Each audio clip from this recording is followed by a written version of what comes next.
Hey, Shalom, Israel. First off, I would like to say, Call Halal, Yahweh Bahashem, Yahweh Shah Bahashem Rakakadash. I'd like to give double honors to the apostles and the elders of Great Millstone who taught me. Also, would like to say peace, blessings, and salutations to the hopeful elect, the Akim, that's pushing this word in all sincerity and faith throughout the four corners of the earth. For the few sisters that watch and sincerely believe, Shalom to you as well. Just back in the spirit with another lesson. Just wanted to go into not casting away your confidence, and we always go into that word confidence. It means with faith, because this thing of ours is proportionately a thing of faith. Because even though we can go into certain scriptures and prophecies and breakdowns and histories, ultimately at the end of the day, those that are meant to receive this word, they're just going to have a heavier portion of faith to receive it. So at the time that we're coming into, we're only coming into the beginning of sorrows. Our faith is going to have to be at an extreme level.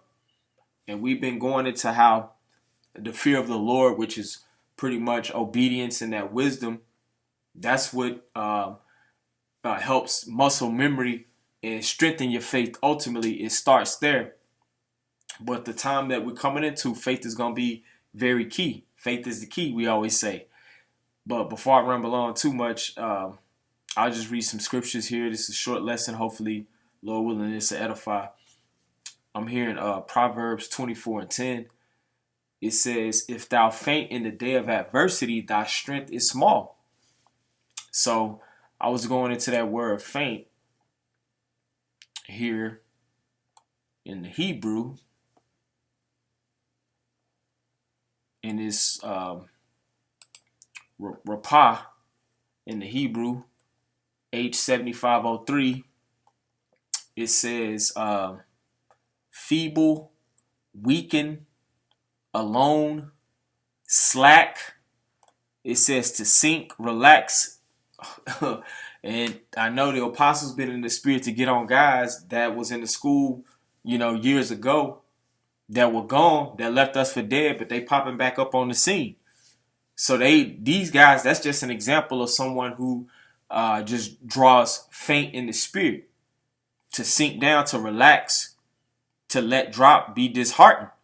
And a lot of guys that fall out, this truth, that's pretty much, these are all indications of what happened through their spirit. Ultimately, they became disheartened. They became disenchanted with continuing to do what we do. They didn't really see the significance as such as when they maybe first came into this thing. So that's why the scriptures talk about that they're going to be men that come in at the 11th hour. They're going to get the same penny. But the Lord has it set up to have it, what have you done for me lately? It doesn't matter how many years. Now, that is important. We give double honors to our apostles and elders who put in years. But at the same time, they've been an example of faith, man.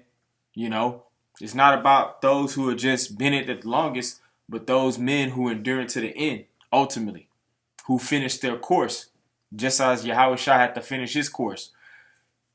And it says, I'll read it again, Proverbs 24:10, it says, if thou faint in the day of adversity, thy strength is small. And we're coming into the day of evil, the day of adversity. And it says, thy strength is small. And ultimately, your strength, it goes back to your faith.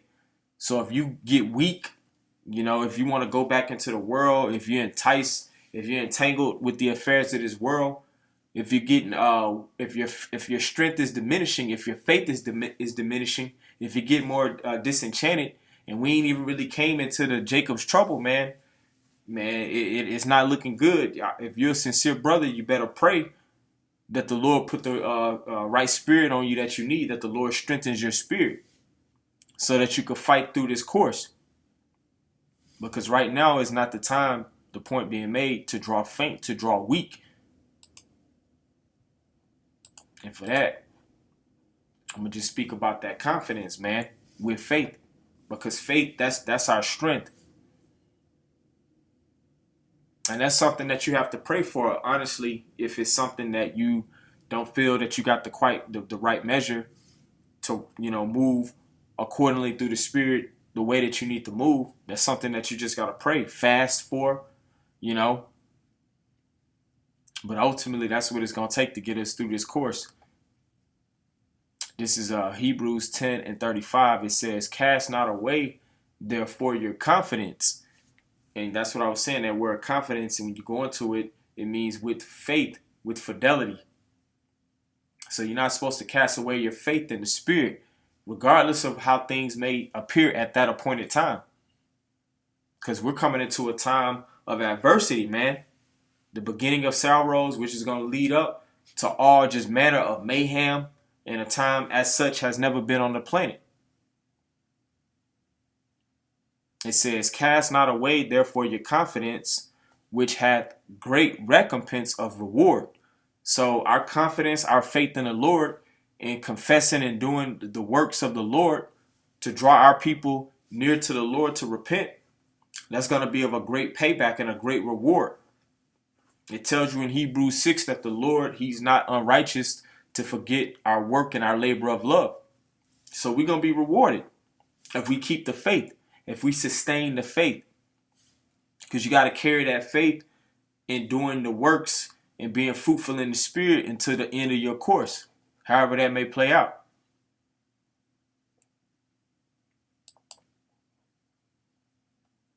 Because we ain't really, things is just about to kick up into higher gear. Here it is. We assume, allegedly, it seems that Joe Biden is the president-elect. But who knows? But if it is, that's the case, we know he's coming through the pipe with all manner of draconian legislation. It's going to be another round of shutdowns. So things are about to get extremely discomforting to all parties involved. So for brothers that's in the know, we got to pray for strength just to get through these adverse times, man.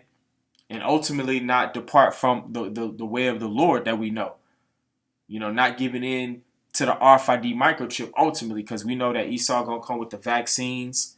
He going to come with all of these different mechanisms to basically get you to ultimately receive that RFID microchip, which is the mark of the beast.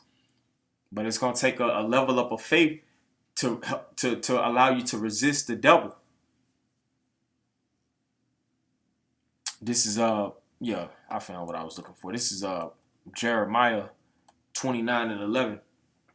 It says, for I know the thoughts that I think towards you, said the Lord, thoughts of peace and not of evil, to give you an expected end.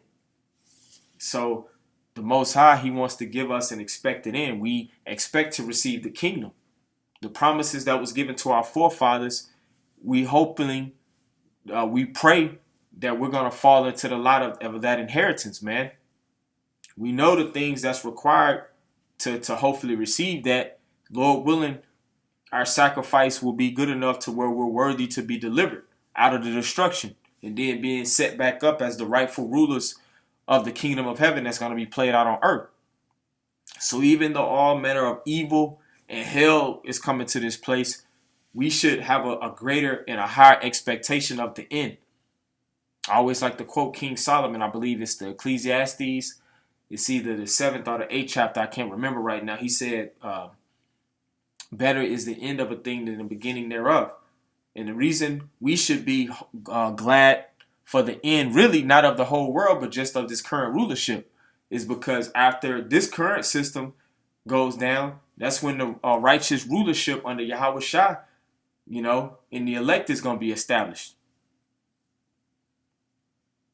So we got a great expectation to look forward to for brothers that's having to catch all manner of hell and just, suffer adversities, to fight, to sustain that faith, It comes with a cost. We were bought with a price, though. So we got to fulfill our course. I'll read this and I'll end out the quick lesson. I just want to read a few precepts just to kind of back up what I was going into about, not losing your confidence. Because it's only starting to get, everything's starting to simmer right now, man.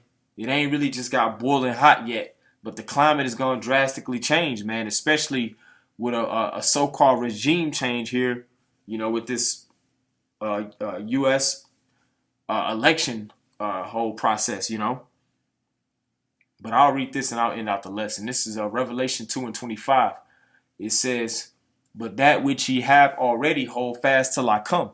So the things that we've been bestowed with through the Spirit of Yahweh Bashem Yahushua, through the men that he set up to teach us this word, we have to hold fast until the Lord comes.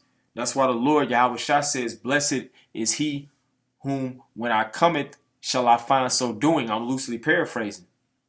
So to the best of our ability, the things that was bestowed to us through the Spirit, the correct doctrine and teaching of this word, the name, all of those different things, we have to hold fast in those works until the Lord comes back. It says, "And he that overcometh and keepeth my works unto the end, to him will I give power over the nations."